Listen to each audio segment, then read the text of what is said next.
What's up, everybody? Matt Maran here for another weekly updates. There's lots of exciting news to go over here this week. Several product plans from several different car companies, which are very interesting, and I'll get into all of that here in this video. But before I get into all those plans, first off, I want to mention that Ram surprised us over Super Bowl Sunday last week here with the reveal of the 2024 Ram 1500 Rev. And also surprisingly, aside from the headlights and the taillights here, it looks nothing like the concept that was shown just last month, which is bizarre. It's still on a new STLA frame platform, so that is all new underneath, but otherwise it seems like they took the Lightning approach instead of making something totally new like the Silverado EV and Sierra EV. And I mean, so, you know, the Lightning is very popular, so I can certainly see why this works, but this seems more like just a reactionary thing to the Lightning and not the revolutionary thing that they were really kind of promising with the concept. All that interesting stuff in the concept just evaporated. None of that stuff seems to be carrying over here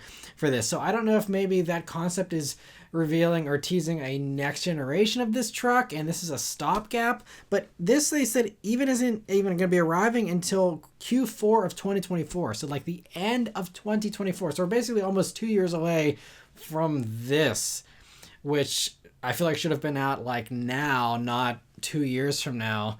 And then maybe, you know, 2030 we'll see the that cool Ram concept possibly, or maybe that was just, you know, some fun, you know, auto show bling and that was it. But really strange because I feel like, you know, Stellantis does a pretty good job of, you know, converting stuff from concept to reality pretty well.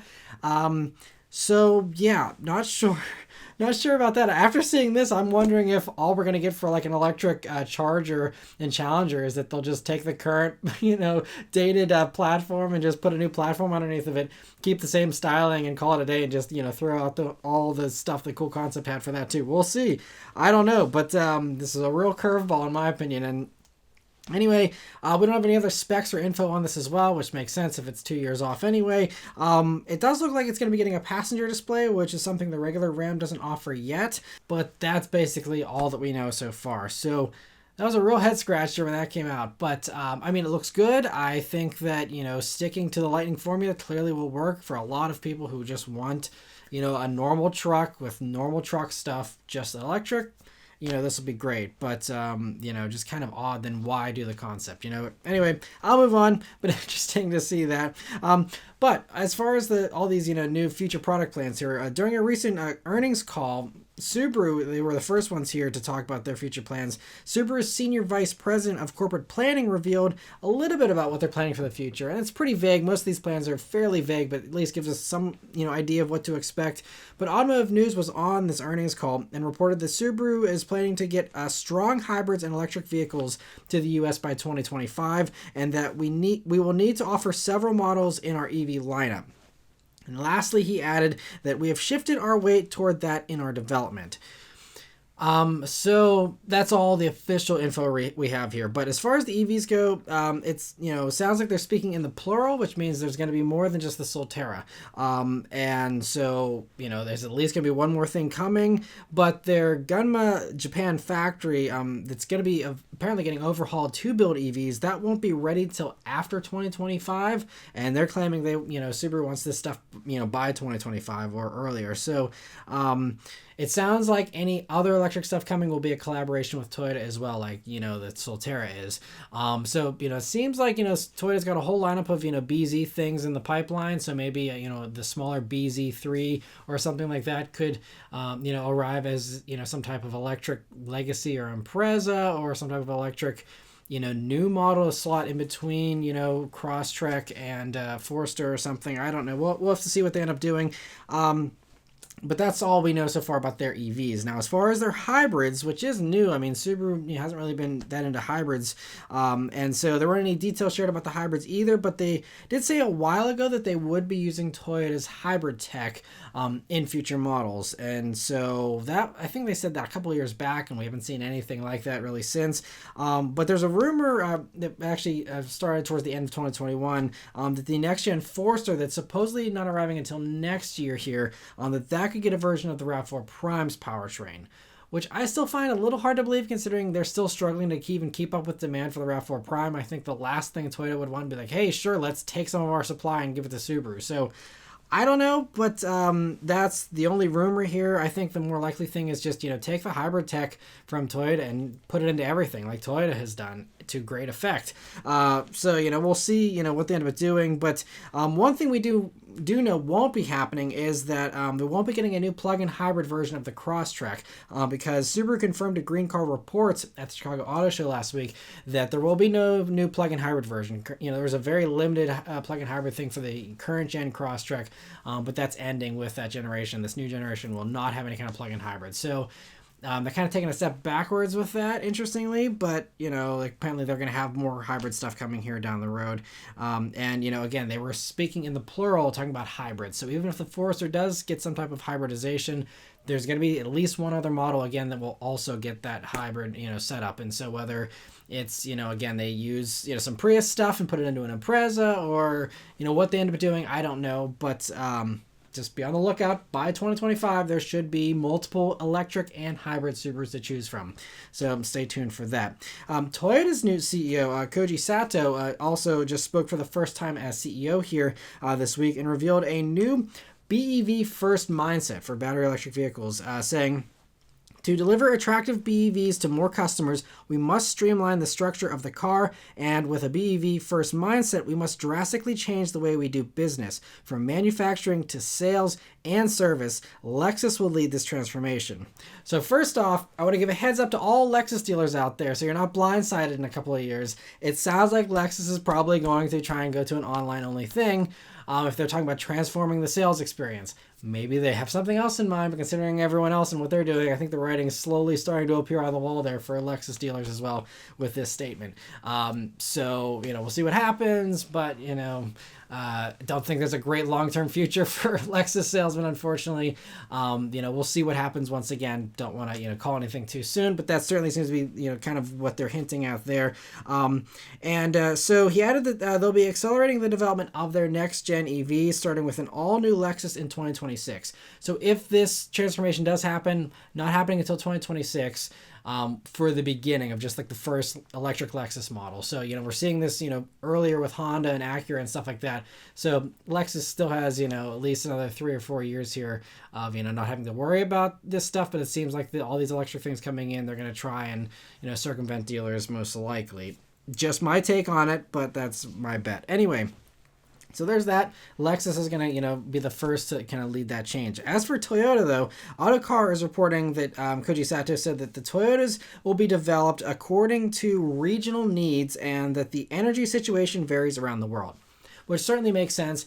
And I'm glad that they are still, keeping that in mind, because that is certainly true, especially for, parts of the world that don't have a super developed charging network like we do comparatively here in the United States. So, I think that certainly makes sense. But it seems like, the second that he's in as CEO, BEVs go straight to the top priority, which I guess maybe is part of the reason why Akio Toyoda ended up leaving. Maybe that was something they wanted to do behind the scenes and he wasn't into it as much, and maybe that's part of the switch. Just my speculation, but anyway, interesting to get a little bit of an idea there. And it's still it's going to take them another 3 years at least to get this all new Lexus out, so it's going to be a while. Nothing transforming super fast, but interesting to hear their direction. Cadillac has also revealed some vague outlines here of their future plans during a financial presentation this week. And by vague, I just mean that they basically said that we'll be seeing 3 new Cadillac EVs this year and that they'll all start production sometime in 2024. So that's it. But that's a big surprise. I personally was not expecting 3 new electric Cadillacs this year to at least be revealed this year. And this, by the way, this doesn't include the Lyriq or the Celestiq, because those have already been seen. They're saying we're going to see 3 new things this year. And so my best guesses here, again, I'm just kind of, taking shots in the dark here now because, there wasn't any info given. But my best guess is going to be an electric Escalade, probably based on the electric truck platform. It seems to be pretty straightforward. That'd be a pretty easy switch over to do and, make that. And so there's that. My also second guess is that we could possibly get a truck version of that Escalade, and bring back, the truck Escalade that they had, many years ago. Or, if they wanted to go a different direction, they could potentially just do a truck an Escalade or some type of Cadillac truck that's, you know, based on the Sierra EV and the Silverado EV, and have a real actual truck, not just an Escalade with the back end hacked off. But no other companies have really ventured into their actual luxury brands doing these trucks just yet. So, you know, that's a big if, but maybe they want to be, you know, the pioneers for that. That would, I think, make a lot of sense too. And then another, you know, pretty likely bet is that they'll probably get a version of the Equinox EV and make a smaller crossover to slot below the Lyric. We do know that Buick's going to be getting a version of that Equinox EV, and so, you know, it makes sense. The Cadillac will probably get a version as well, and have something a little cheaper than the Lyric, which certainly I think is needed as well. So I think that's great. That all their wild card, this, you know, something I guess would technically be a new product, is a Lyric V potentially. You know, if they have the bones of the Blazer SS EV, which will have more horsepower and more torque than the top dual motor 500 horsepower Lyric. I believe the Blazer has like 560 horsepower and like almost like 650 pound-feet of torque. So that'd be faster. They could totally fit, you know, for a Lyric V.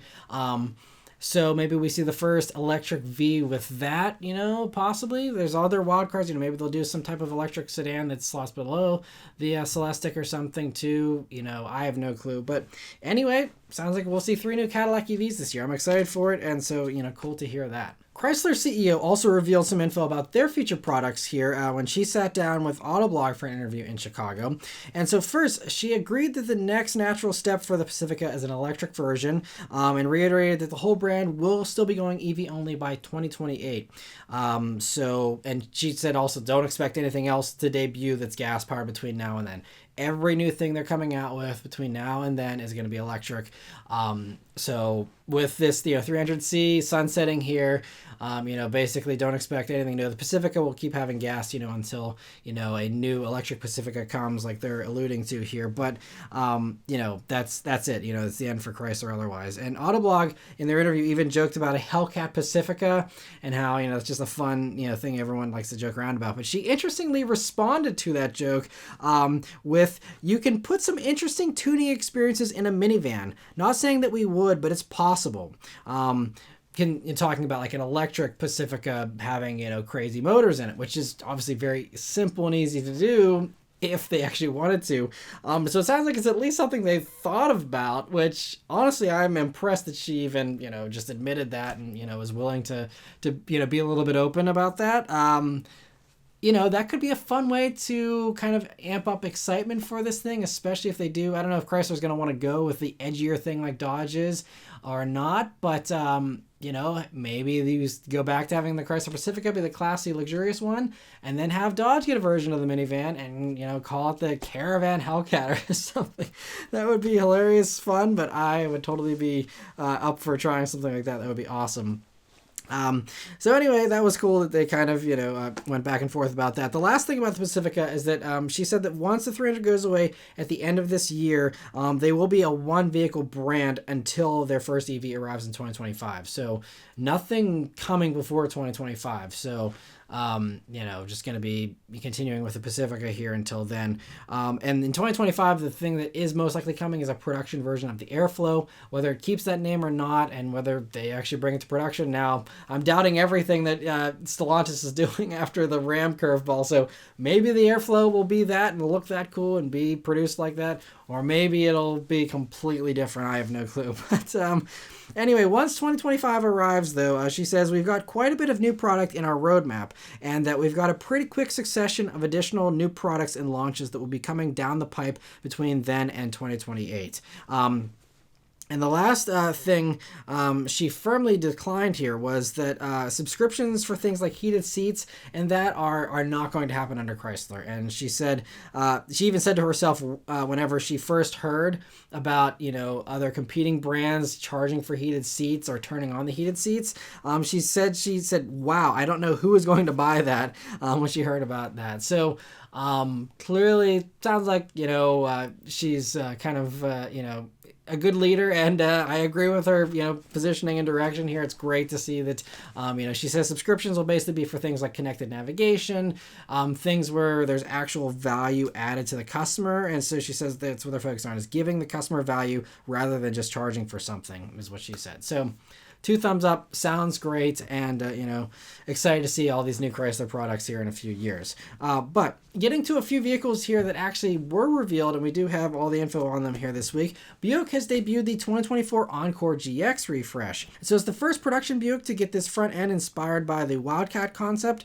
and you should expect to see a similar front end on basically all the other Buicks here going forward, and just adapted for different body styles and stuff. But beyond the front end, the back end also gets a new bumper and tail lights, and overall I think it's a pretty nice look, all things considered. And it's also the first Buick here to get the new Buick badging and Buick typed out there on the back of the hatch.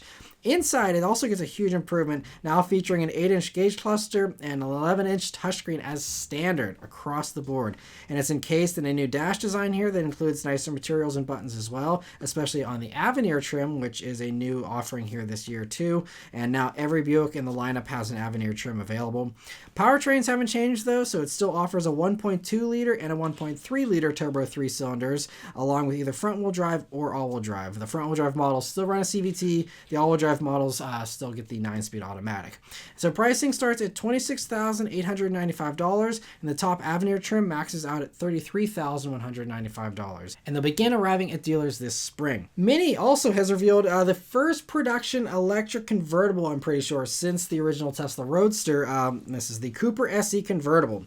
So it's pretty predictable. It takes the Cooper SE internals and swaps them into the convertible body style, and unfortunately the convertible does lower the range by about 16%, and it's now rated at just 125 miles on the EasyW LTP test cycle. So here in the US, the EPA rates the hardtop at 114 miles, so I'd expect the convertible version to be rated at just barely over 100 miles of range if it came to the States, but it doesn't matter because it sounds like this is only going to be for Europe, and that's at least what Mini is saying currently, and only 999 are being made. And that also makes sense because we do know a new Mini is right around the corner with the next generation version, so this is kind of like a send-off unofficially, at least so far.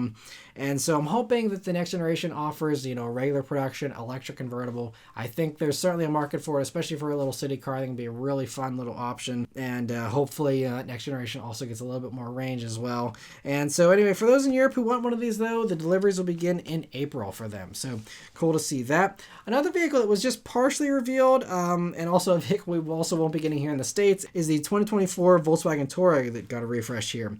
And so some of the highlights revealed so far are that it's going to have new IQ Light Matrix LED headlights that have 38,400 micro LEDs, and it also gets a Volkswagen logo that's illuminated in red on the back, which apparently just became legal in Europe, so that's I think a cool little touch. They also say the chassis has been improved, and the interior also gets the new InnoVision cockpit design that still insists on getting rid of most of the buttons, as you can see there, and now even the much hated capacitive touch sliders under the screen are gone. So now it appears there's no way to adjust anything other than on the screen. So there is, I believe that looks like a new little roller wheel by the shifter there that looks to control the volume, kind of like you see in Mercedes models. So that's certainly an improvement, but the climate thing, not having any climate controls whatsoever now, is interesting.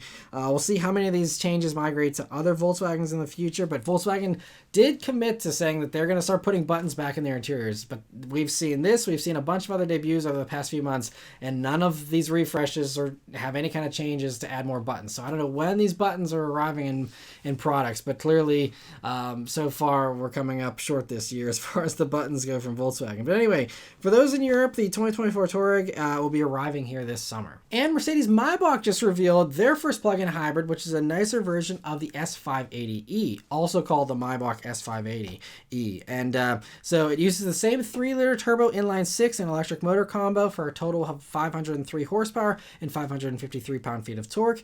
It runs a fairly big 28 kilowatt-hour battery for a plug-in hybrid that enables an impressive 62 miles of electric range, which I think might actually take the crown now for the highest range plug-in hybrid currently on sale. So partially that's thanks to it being just rear-wheel drive, but we do know an all-wheel drive version will probably follow shortly because Mercedes with the non-Maybach version did rear-wheel drive first, and then a few months later did an all-wheel drive one. So probably, I guess they're doing the same rollout here for this. But also, unfortunately, this Maybach is only available for Europe as well, at least for now. I think this one certainly would make sense to bring here to the States, but maybe here in the States everyone just wants a V12 in their Maybach, which I understand it's a Maybach. But interesting to see that nonetheless. And for the last two news stories here this week, we have two good stories from Tesla. great news here. So the first is that they've agreed to allow non-Tesla owners to use at least 7,500 chargers around the country by the end of 2024. 3,500 of which are superchargers, so the fast ones, which is great. And in exchange, Tesla gets a piece of the $7.5 billion pie that the U.S. government is planning to spend to improve the EV charging network.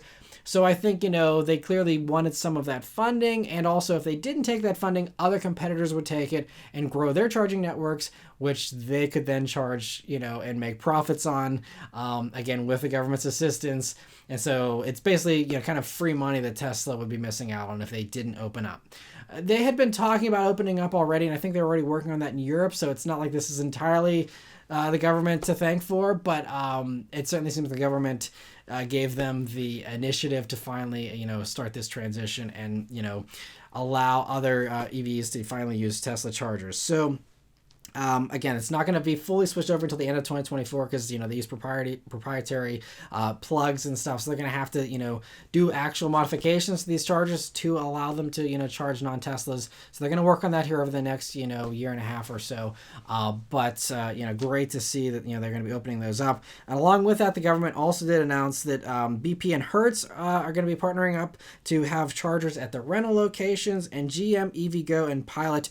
They previously announced, I think, some of this partnership, but they're planning to add 2,350 kilowatt hour chargers at highway travel centers, at those big Pilot, travel centers, which is a great, very logical place to put them. Makes a ton of sense to have them right there on the interstates and stuff. And I'm especially excited though about the Tesla news because those chargers are typically the most reliable, and we'll see once you open them up to other EVs if they get less reliable. My guess is they will get less reliable, but hopefully they can still maintain that high reliability that Tesla chargers are known for, and will really, help the charging network. But between, the 2,000 from GM and EVgo, and then you have, another 3,500 superchargers from Tesla. We do know Mercedes just announced, tons of chargers as well they're planning here over the next couple of years.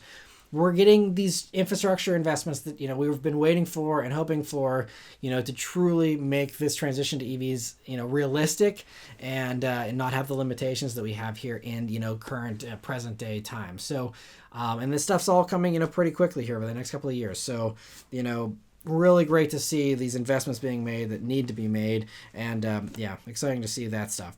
And the last news story here, again, also about Tesla, is that they finally announced a recall for over 360,000 Teslas to address the bad behavior of the full self-driving software that last year, you might remember I ranted about how they added an assertive mode that let you roll through stop signs, tailgate people, hang out in the left lane, and do a couple other things as well. I know you're able to set it to really high speeds and everything too.